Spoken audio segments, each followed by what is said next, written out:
Kecemburuan Hera terhadap semua kekasih dan anak-anak Zeus menyebabkan dia terus menumpahkan amarah kepada mereka. Ramalan itu mengatakan kalau suatu saat anak-anaknya akan membunuhnya. Dia berhasil menjebak Hera dan memenjarakannya di tahta emas buatannya sendiri. Assalamualaikum warahmatullahi wabarakatuh. Hai guys, welcome back to Soberia. Oke, kali ini aku bakal ngebahas cerita tentang istrinya si Zeus. Siapa dia? Ada yang tahu nggak? Pasti udah tahu dong. Hera, bener banget. Oke, langsung aja ke ceritanya ya. Hera dalam mitologi Romawi dikenal dengan nama Juno. Dia mewakili wanita ideal dan menjadi dewi pernikahan dan keluarga, serta pelindung wanita saat melahirkan. Dia digambarkan sebagai wanita tercantik, tapi masih di bawah Afrodit sih cantiknya. Nah, merak dan sapi merupakan dua hewan suci bagi Hera. Mereka selalu setia. Meski selalu setia, Hera paling terkenal dengan sifat pencemburu dan pendendamnya, terutama ditujukan terhadap kekasih suaminya dan anak-anak haram mereka. Dalam mitologi Yunani, Hera adalah putri Cronus dan Rhea. Dia juga memiliki saudara yang bernama Demeter, Hades, Hestia, Poseidon, dan Zeus. Seperti yang udah aku ceritain sebelumnya ya, semua anak-anak Cronus ditelan oleh ayahnya, karena dia tuh takut akan sebuah ramalan. Ramalan itu mengatakan kalau suatu saat anak-anaknya akan membunuhnya. Nah, singkat cerita nih guys, mereka diselamatkan oleh Zeus. Hera juga diceritakan saat masih anak-anak dibesarkan oleh Ocean dan Thetis. Nah, terus Hera juga dikenal karena kecemburuannya. Bahkan Zeus pun, sang raja Olympus itu takut loh sama si Hera. Pas udah gede nih, Zeus jatuh cinta pada Hera, tapi dia menolak lamaran pernikahan pertama dengan Zeus. Tak putus asa, Zeus terus mendekati Hera. Dan akhirnya Zeus mendekati Hera sama seperti dia mendekati banyak wanita lain, yaitu melalui penyamarannya. Suatu hari nih, ketika sedang berada di Argos, Zeus melihat si Hera. Agar bisa mendekati si Hera, Zeus mengubah dirinya menjadi seekor burung kukuk yang kebasahan oleh air hujan. Hera merasa kasihani pada burung itu, membawanya ke dalam dan memegang di dadanya untuk menghangatkannya. Saat itulah burung tersebut kemudian berubah wujud menjadi Zeus. Nah, singkat cerita, mereka kemudian menikah. Alam semesta dikatakan ikut bersuka cita menyambut pernikahan Zeus dan Hera. Kemudian mereka memiliki keturunan nih. Ares sebagai dewa perang, Hebe sebagai dewi pemuda dan musim semi, dan Eileithyia adalah dewa persalinan. Eileithyia disebutkan oleh Homer dalam kaitannya dengan kelahiran Artemis dan Apollo. Hera juga melahirkan Hephaestus, dewa pandai besi sendirian sebagai pembalasan atas kelahiran Athena yang juga dilahirkan oleh Zeus sendirian juga. Namun, Hera melemparkan Hephaestus dari gunung Olympus karena buruk rupa dan jatuh ke bumi sehingga menjadi pincang.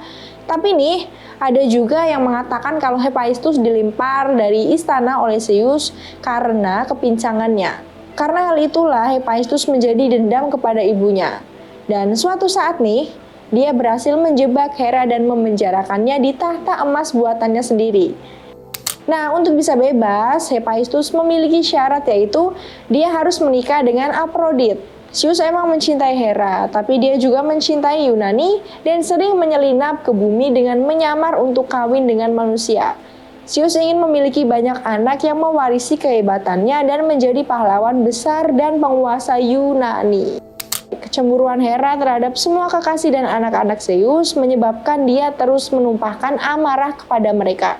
Dan Zeus tidak berdaya untuk menghentikan istrinya.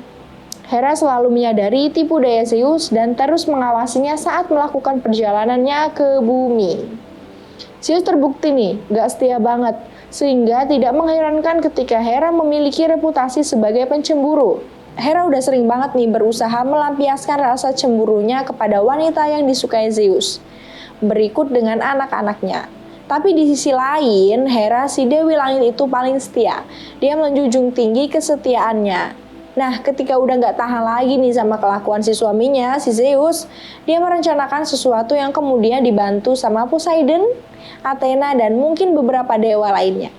Rencananya nih guys, dia ingin membius Zeus dan mereka mengikatnya di ranjang sambil mencuri petirnya. Tetapi Thetis memanggil Briareus dan dia berhasil dengan cepat melepaskan Zeus.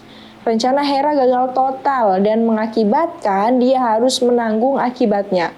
Hukuman yang Hera terima adalah Zeus menggantung Hera dari langit dengan rantai emas. Nah, untuk dapat bebas nih, si Hera tuh harus bersumpah untuk tidak pernah memberontak lagi terhadap suaminya. Jadi, dia mengarahkan kemarahannya kepada kekasih Zeus dan keturunan mereka, menjadi istri yang cemburu dan pendendam. Nah, nggak cuma dendam sama selingkuhan dan anak-anaknya aja nih. Hera juga memiliki dendam kepada bangsa Troya. Dia diceritakan menjadi protagonis utama dalam kisah perang Troya seperti yang diceritakan dalam Iliad karya Homer. Sebenarnya nih guys, kenapa Hera bisa menjadi geram sama bangsa Troya itu alasannya karena simple. Kejadian ini dinamai dengan Judgment of Paris. Nah, ceritanya pada saat itu Pangeran Troya, Paris, menjadi juri kecantikan yang harus memilih siapa dewi paling cantik di dunia ini. Pilihannya ada 3 nih. Ada Aphrodite, Athena, juga si Hera. Mereka kemudian merayu si Paris, dan rayuan yang paling berkesan ditunjukkan oleh Aphrodite. Dia menjanjikan akan memberikan Helen of Sparta. Kesalahan fatal ditunjukkan oleh Paris. Dia memilih Aphrodite sebagai wanita tercantik di dunia. Mendengar itu, Hera nggak terima nih. Dia menjadi geram dan langsung menjadi musuh bebuyutannya. Dia menggunakan berbagai cara untuk bisa menyakiti, bahkan ingin menghancurkan bangsa Troya ketika berkonflik sama bangsa Yunani. Sang dewi mendukung Acaya dan sering bersekongkol dengan dewa lain untuk menjatuhkan Troya. Singkat cerita nih guys, Troya udah hancur lebur, tapi si Hera belum puas untuk menyiksa bangsa ini loh. Lalu kemudian dia mengincar ke pahlawan yang akan menjadi penerus tahta Troya, Aeneas. Dia menyiksa Aeneas seumur hidupnya, bahkan ketika sedang mengasingkan diri dan tiba di semenanjung Italia. Nah, ini yang unik guys. Gak semua pahlawan Troya disiksa sama si Hera. Ada juga yang mendapatkan anugerah darinya. Salah satunya adalah Jason. Nah, kenapa Hera bisa mensupport Jason? Jawabannya karena Jason udah menggendong Hera ketika menyamar sebagai nenek tua dan ingin menyeberangi sungai yang berbahaya. Jadi guys, Jason itu nggak sadar kalau sebenarnya dia udah nolongin Dewa Hera. Hera adalah dewi yang sangat disembah oleh orang Yunani nih guys. Karena dia adalah pelindung Argos yang memiliki tempat perlindungan atau kuil yang dikhususkan untuknya dan dibangun pada pertengahan abad ke-8 sebelum Masehi. Di seluruh Yunani, kompetisi olahraga untuk wanita yaitu Heraia Games.